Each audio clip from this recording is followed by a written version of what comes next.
ಎಲ್ಲರಿಗೂ ನಮಸ್ಕಾರ.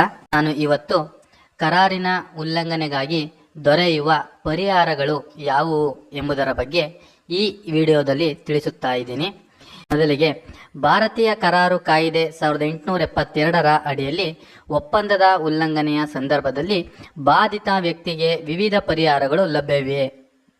ಈ ಪರಿಹಾರಗಳನ್ನು ಹಾನಿಗೊಳಗಾದ ಪಕ್ಷವನ್ನು ಸರಿದೂಗಿಸಲು ವಿನ್ಯಾಸಗೊಳಿಸಲಾಗಿದೆ ಮತ್ತು ಈ ಕೆಳಗಿನಂತೆ ನಮ್ಮ ಜ್ಞಾನಕ್ಕೆ ತಿಳಿದ 10 ಬಗೆಯ ಪರಿಹಾರಗಳನ್ನು ವಿವರವಾದಂತೆ ತಿಳಿಯಬಹುದಾಗಿದೆ. ಅಂತಹ ಪ್ರಮುಖ ಪರಿಹಾರಗಳೆಂದರೆ ಈ ಕೆಳಗಿನಲ್ಲಿ ಒಂದೊಂದಾಗಿ ತಿಳಿಯಬಹುದಾಗಿದೆ. ಮೊದಲನೆಯ ಪರಿಹಾರ ಕರಾರು ಅಥವಾ ಒಪ್ಪಂದ ರದ್ದುಪಡಿಸುವಿಕೆಯ ಪರಿಹಾರ. ಇದರ ಬಗ್ಗೆ ವಿವರಣೆ ಸಹಿತ ನೋಡುವುದಾದರೆ, ಒಂದು ಪಕ್ಷವು ಒಪ್ಪಂದವನ್ನು ಮುರಿದರೆ ಇನ್ನೊಂದು ಪಕ್ಷವು ಹೇಳಿದ ಒಪ್ಪಂದವನ್ನು ರದ್ದುಗೊಳಿಸುವ ಆಯ್ಕೆಯನ್ನು ಹೊಂದಿರುತ್ತದೆ. ಆದ್ದರಿಂದ ಅವನು ಒಪ್ಪಂದದಿಂದ ಮುಕ್ತನಾಗುತ್ತಾನೆ ಮತ್ತು ಅವನ ಜವಾಬ್ದಾರಿಗಳನ್ನು ಪೂರೈಸುವ ಅಥವಾ ಪೂರ್ಣಗೊಳಿಸುವ ಅಗತ್ಯವಿಲ್ಲ.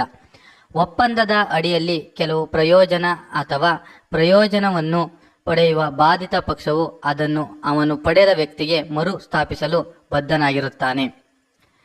ಭಾರತೀಯ ಕರಾರು ಕಾಯಿದೆಯ ಸೆಕ್ಷನ್ 65ರ ಪ್ರಕಾರ ಒಪ್ಪಂದವನ್ನು ರದ್ದುಪಡಿಸುವ ವ್ಯಕ್ತಿಯು ಅಥವಾ ಕಂಪನಿಯು ನಿರ್ದಿಷ್ಟಪಡಿಸಿದ ಒಪ್ಪಂದದ ಅಡಿಯಲ್ಲಿ ಪಡೆದ ಯಾವುದೇ ಪ್ರಯೋಜನಗಳನ್ನು ಮರುಪಾವತಿಸಬೇಕು ಮತ್ತು ಒಪ್ಪಂದವನ್ನು ಹಿಂತೆಗೆದುಕೊಳ್ಳುವ ಘಟಕವು ಅಂತಹ ಹಿಂಜರಿತನಕ್ಕೆ ಹಾನಿ ಅಥವಾ ಪರಿಹಾರವನ್ನು ಪಡೆಯಲು ಅರ್ಹವಾಗಿದೆ ಎಂದು ವಿಭಾಗ 75 ಹೇಳುತ್ತದೆ. ಇದಕ್ಕೆ ತಕ್ಕಂತೆ ಉದಾಹರಣೆಯನ್ನು ನೋಡುವುದಾದರೆ, ಎ ಎಂಬಾತ 20 ಟನ್ ಅಕ್ಕಿಯನ್ನು ಬಿ ಎಂಬಾತನಿಗೆ ನವೆಂಬರ್ 29ರಂದು ಪೂರೈಸಲು ಒಪ್ಪಂದವಾಗುತ್ತದೆ. ಬಿ ಎಂಬಾತ ರಸೀದಿಯಲ್ಲಿ ಸರಕುಗಳಿಗೆ ತಕ್ಕಂತೆ ಬೆಲೆ ಪಾವತಿಸಲು ಭರವಸೆ ಅಥವಾ ಒಪ್ಪಂದವನ್ನು ನೀಡುತ್ತಾನೆ. ನಿಗದಿತ ದಿನಾಂಕದಂದು ಅಕ್ಕಿ ಸರಬರಾಜು ಮಾಡಲು ಎ ಎಂಬಾತ ವಿಫಲನಾಗಿದ್ದಾನೆ. ಇಲ್ಲಿ ಬಿ ಬೆಲೆಯನ್ನು ಪಾವತಿಸುವ ಹೊಣೆಗಾರಿಕೆಯಿಂದ ಬಿಡುಗಡೆ ಅಥವಾ ಮುಕ್ತಿ ಹೊಂದಿರುತ್ತಾನೆ. ಬಿ ಅವರು ಒಪ್ಪಂದವನ್ನು ರದ್ದುಗೊಳಿಸಲು ಮತ್ತು ಅವರು ಅನುಭವಿಸಿದ ಹಾನಿಗೆ ಪರಿಹಾರವನ್ನು ಪಡೆಯಲು ಅರ್ಹರಾಗಿರುತ್ತಾರೆ ಎಂಬುದಾಗಿ ಈ ಒಂದು ಪರಿಹಾರದ ಅಂಶದಲ್ಲಿ ನೋಡಬಹುದಾಗಿದೆ. ಮತ್ತೊಂದು ಪರಿಹಾರದ ಅಂಶವೇನೆಂದರೆ, ಎರಡನೇ ಅಂಶ ನಷ್ಟ ಅಥವಾ ಹಾನಿಗೆ ಪರಿಹಾರ.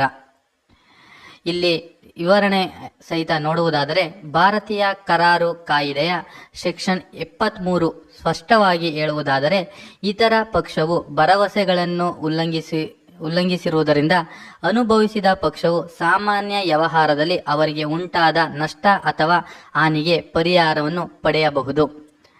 ಅಂದರೆ ನಷ್ಟವು ಪ್ರಕೃತಿಯಲ್ಲಿ ಸ್ವಾಭಾವಿಕವಾಗಿಲ್ಲದಿದ್ದರೆ, ಅಂದರೆ ಸಾಮಾನ್ಯ ವ್ಯವಹಾರದಲ್ಲಿ ಇಲ್ಲದಿದ್ದರೆ ಅಂತಹ ಹಾನಿಗಳನ್ನು ಪಾವತಿಸಲಾಗುವುದಿಲ್ಲ. ಕಾಯಿದೆಯ ಪ್ರಕಾರ 2 ರೀತಿಯ ಹಾನಿಗಳಿವೆ. ಒಂದನೆಯದು ದ್ರವೀಕೃತ ಹಾನಿಗಳು, ಎರಡನೆಯದು ಅನಿಯಮಿತ ಹಾನಿಗಳು. ಮೊದಲನೇದಾಗಿ ದ್ರವೀಕೃತ ಹಾನಿಗಳು ಎಂದರೆ, ಕೆಲವೊಮ್ಮೆ ಒಪ್ಪಂದದ ಪಕ್ಷಗಳು ಉಲ್ಲಂಘನೆಯ ಸಂದರ್ಭದಲ್ಲಿ ಪಾವತಿಸಬೇಕಾದ ಮೊತ್ತವನ್ನು ಒಪ್ಪಿಕೊಳ್ಳುತ್ತಾರೆ. ಇದನ್ನು ದ್ರವೀಕೃತ ಹಾನಿ ಎಂದು ಕರೆಯಲಾಗುತ್ತದೆ. ಅದೇ ರೀತಿ ಅನಿಯಮಿತ ಹಾನಿಗಳು ಎಂದರೆ, ಇಲ್ಲಿ ಒಪ್ಪಂದದ ಉಲ್ಲಂಘನೆಯಿಂದ ಪಾವತಿಸಬೇಕಾದ ಮೊತ್ತವನ್ನು ನ್ಯಾಯಾಲಯಗಳು ಅಥವಾ ಯಾವುದೇ ಸೂಕ್ತ ಅಧಿಕಾರಿಗಳು ನಿರ್ಣಯಿಸುತ್ತಾರೆ ಎಂಬುದಾಗಿ ತಿಳಿಸುತ್ತದೆ. ಮೂರನೇ ಪರಿಹಾರದ ಅಂಶವೇನೆಂದರೆ, ನಿರ್ದಿಷ್ಟ ಕಾರ್ಯಕ್ಷಮತೆಗಾಗಿ ಮೊಕದ್ದಮೆ ಹೂಡಿ ಪರಿಹಾರ ಅಥವಾ ದಾವೆ ಹೂಡುವ ಮೂಲಕ ಪರಿಹಾರ. ಇದರ ಅರ್ಥ, ಉಲ್ಲಂಘನೆಯಲ್ಲಿರುವ ಪಕ್ಷವು ಒಪ್ಪಂದದ ಪ್ರಕಾರ ತನ್ನ ಕರ್ತವ್ಯಗಳನ್ನು ನಿರ್ವಹಿಸಬೇಕಾಗುತ್ತದೆ. ಕೆಲವು ಸಂದರ್ಭಗಳಲ್ಲಿ ಪಕ್ಷವು ಒಪ್ಪಂದವನ್ನು ಕೈಗೊಳ್ಳಬೇಕೆಂದು ನ್ಯಾಯಾಲಯಗಳು ಒತ್ತಾಯಿಸಬಹುದು. ಆದ್ದರಿಂದ ಯಾವುದೇ ಪಕ್ಷಗಳು ಒಪ್ಪಂದವನ್ನು ನಿರ್ವಹಿಸಲು ವಿಫಲವಾದರೆ ನ್ಯಾಯಾಲಯವು ಹಾಗೆ ಮಾಡಲು ಆದೇಶಿಸಬಹುದು. ಇದು ನಿರ್ದಿಷ್ಟ ಕಾರ್ಯಕ್ಷಮತೆಯ ತೀರ್ಪು ಮತ್ತು ಹಾನಿಯ ಬದಲಿಗೆ ನೀಡಲಾಗುತ್ತದೆ. ಈ ಒಂದು ಪರಿಹಾರಕ್ಕೆ ಸೂಕ್ತ ಉದಾಹರಣೆಯನ್ನು ನೋಡುವುದಾದರೆ, ಬಿ ಇಂದ ಭೂಮಿಯನ್ನು ಖರೀದಿಸಲು ಎ ಕರಾರು ಮಾಡಿಕೊಂಡು ನಂತರ ಮಾರಾಟ ಮಾಡಲು ನಿರಾಕರಿಸುತ್ತದೆ. ಒಪ್ಪಂದದ ಅಡಿಯಲ್ಲಿ ತನ್ನ ಕರ್ತವ್ಯಗಳನ್ನು ನಿರ್ವಹಿಸಲು ಮತ್ತು ಭೂಮಿಯನ್ನು ಎಗೆ ಮಾರಾಟ ಮಾಡಲು ನ್ಯಾಯಾಲಯಗಳು ಬಿಗೆ ಆದೇಶಿಸಬಹುದು. ಇದನ್ನೇ ನಿರ್ದಿಷ್ಟ ಕಾರ್ಯಕ್ಷಮತೆಗಾಗಿ ಮೊಕದ್ದಮೆ ಹೂಡಿ ಪರಿಹಾರ ಎಂಬುದಾಗಿ ತಿಳಿಸಬಹುದಾಗಿದೆ. ಈ ಒಂದು ಪರಿಹಾರದ 4ನೇ ಅಂಶವನ್ನು ನೋಡುವುದಾದರೆ, ತಡೆಯಾಜ್ಞೆ ರೂಪದ ಪರಿಹಾರ. ತಡೆಯಾಜ್ಞೆಯು ಮೂಲಭೂತವಾಗಿ ನಿರ್ದಿಷ್ಟ ಕಾರ್ಯನಿರ್ವಹಣೆಗೆ ಒಂದು ತೀರ್ಪಿನಂತಿದೆ. ಅಂದರೆ ಋಣಾತ್ಮಕ ಒಪ್ಪಂದಕ್ಕೆ ತಡೆಯಾಜ್ಞೆ ಎಂದರೆ ಒಬ್ಬ ವ್ಯಕ್ತಿಯನ್ನು ನಿರ್ದಿಷ್ಟ ಕಾರ್ಯವನ್ನು ಮಾಡದಂತೆ ನಿರ್ಬಂಧಿಸುವ ನ್ಯಾಯಾಲಯದ ಆದೇಶ ಎಂಬುದಾಗಿ ತಿಳಿಸುತ್ತದೆ. ಆದ್ದರಿಂದ ಒಪ್ಪಂದದ ಪಕ್ಷವು ತಾನು ಮಾಡಬಾರದೆಂದು ಭರವಸೆ ನೀಡಿದ ಯಾವುದನ್ನಾದರೂ ಮಾಡದಂತೆ ತಡೆಯಲು ನ್ಯಾಯಾಲಯವು ತಡೆಯಾಜ್ಞೆಯನ್ನು ನೀಡಬಹುದು. ನಿಷೇಧಿತ ತಡೆಯಾಜ್ಞೆಯಲ್ಲಿ ನ್ಯಾಯಾಲಯವು ಕಾಯಿದೆಯ ಆಯೋಗವನ್ನು ನಿಲ್ಲಿಸುತ್ತದೆ ಮತ್ತು ಕಡ್ಡಾಯವಾದ ತಡೆಯಾಜ್ಞೆಯಲ್ಲಿ ಅದು ಕಾನೂನು ಬಾಹಿರವಾದ ಕಾಯಿದೆಯ ಮುಂದುವರಿಯುವಿಕೆಯನ್ನು ನಿಲ್ಲಿಸುತ್ತದೆ. ಈ ಒಂದು ಪರಿಹಾರದ 5ನೇ ಪರಿಹಾರದ ಅಂಶವನ್ನು ನೋಡುವುದಾದರೆ ದಂಡನ ರೂಪದ ಪರಿಹಾರ.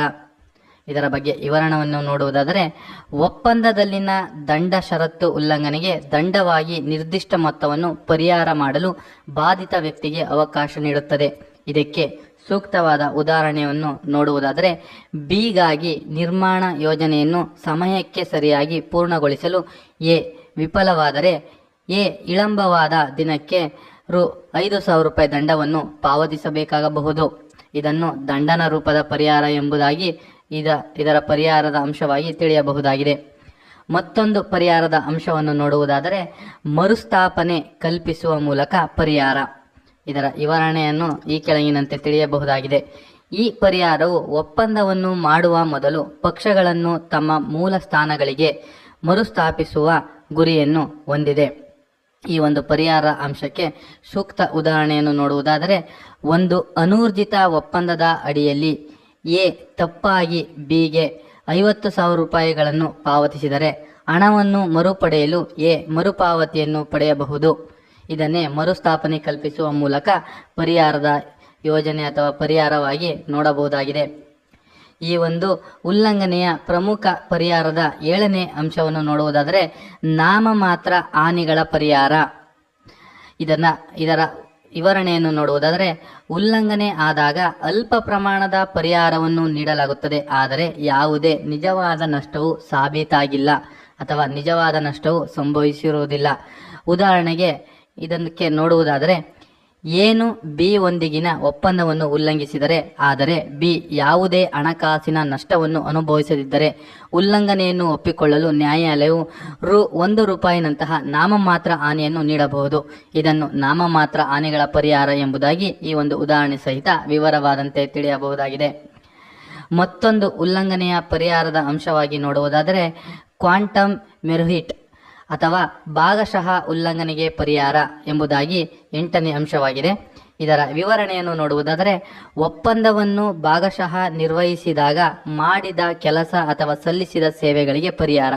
ಇದಕ್ಕೆ ಒಂದು ಉತ್ತಮ ಉದಾಹರಣೆ ಏನೆಂದರೆ ಎ ಮನೆ ನಿರ್ಮಿಸಲು ಒಪ್ಪಂದ ಮಾಡಿಕೊಂಡಿದ್ದರೆ ಆದರೆ ಒಪ್ಪಂದವನ್ನು ಅರ್ಧಕ್ಕೆ ಕೊನೆಗೊಳಿಸಿದರೆ ಎ ಅವರು ಆ ಹಂತದವರೆಗೆ ಮಾಡಿದ ಕೆಲಸಕ್ಕೆ ಅಂದರೆ ಎಷ್ಟು ಪ್ರಮಾಣದಲ್ಲಿ ಈ ಒಂದು ಕಟ್ಟಡವನ್ನು ನಿರ್ಮಿಸಿರುತ್ತಾರೋ ಅರ್ಧ ಸುಮಾರು 40% ಆಗಿರ್ಬೋದು, 50% ಅಂತಹ ಸಂದರ್ಭದಲ್ಲಿ ಮಾಡಿದ ಕೆಲಸಕ್ಕೆ ಪಾವತಿಯನ್ನು ಪಡೆಯಬಹುದು ಎಂಬುದಾಗಿ ಭಾಗಶಃ ಉಲ್ಲಂಘನೆಗೆ ಪರಿಹಾರ ಎಂಬುದಾಗಿ ಈ ಅಂಶದಲ್ಲಿ ತಿಳಿಸಲಾಗಿದೆ.